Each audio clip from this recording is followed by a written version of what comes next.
환각은 사실은 환청도 있고 뭐 환시도 있고 여러 가지. 내 외부에서는 분명히 자극이 존재하지 않았는데 근데 나는 그것을 느끼는 거죠. 무슨 소리가 들리거나 뭐가 다른 사람이 안 보이는 것이 보이거나 이런 일들이 환각인데 환각하면 뭐 굉장히 대단히 이상한 일이라고 생각할 수도 있고 좀 무서울 수도 있고 그런데 사실은 또 그렇지도 않아요. 안녕하세요. 안녕하세요. 학교로 찾아가는 과학기술 분야 드림톡 콘서트, 오늘은 계산중학교 학생들과 온라인으로 운영을 할 텐데요.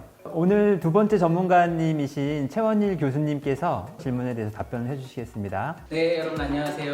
우주과학기술원의 최원일이라고 합니다.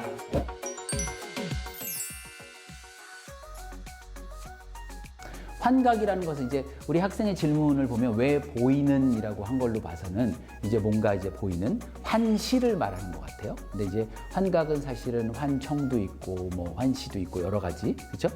내 외부에서는 분명히 자극이 존재하지 않았는데 근데 나는 그것을 느끼는 거죠. 무슨 소리가 들리거나 뭐가 다른 사람이 안 보이는 것이 보이거나 이런 일들이 환각인데 우리가 이제 흔히 이제 정신 질환이나 정신 장애를 겪고 계신 분들 중에 이런 환각 증세를 보고하는 경우들이 있어요.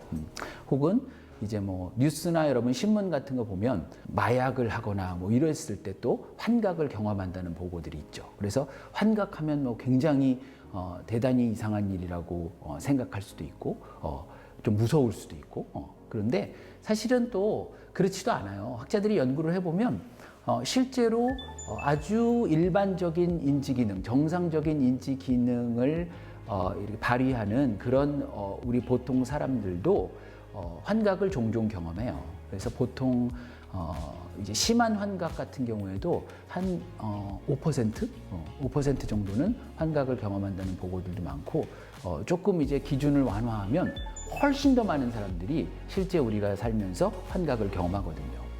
이게 왜 일어나는 거냐? 이제 크게는 아주 중요한 이유는 뭐냐면 우리 뇌에서 감각을 다루는 뇌의 영역들이 있어요. 그러니까 예를 들면 우리가 눈을 본다, 눈으로 본다. 그러면 이 눈으로 보는 것이 아니라 뇌로 보는 거거든요. 이 뇌 중에서도 특별히 우리 뒤에 후두엽이라는 뇌 영역이 있어요.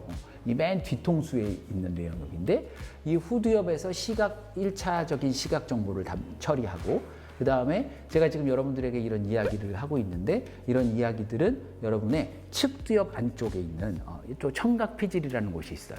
여기서 또 담당을 하게 되는 거고 또 이런 이런 피부 감각 같은 거 있잖아요. 그렇죠? 손에 느껴지는 감각이라든가 이런 것은 또 이 우리 뇌의 두정엽이라는 체감각 피질이라는 곳이 또 있어요. 그래서 그다음 이 냄새는 또 이 전두엽에 있고 다양한 종류의 감각 피질들이 존재하는데 감각 피질에서 끝나는 것이 아니에요. 우리 뇌가 이제 조금 있다가 여러분 질문 하나 더 해결하겠지만 우리 뇌가 사실은 계속 여러 가지 뇌가 네트워크를 이루어서 함께 일을 하고 있거든요.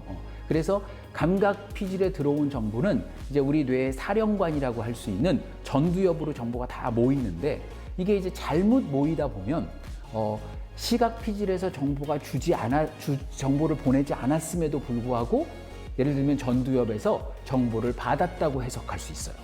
그렇게 되면 어떻게 되겠어요? 그러면 내가 뭘 봤어. 그렇죠? 내가 뭘 들었어. 이런 일들이 일어나는 거죠.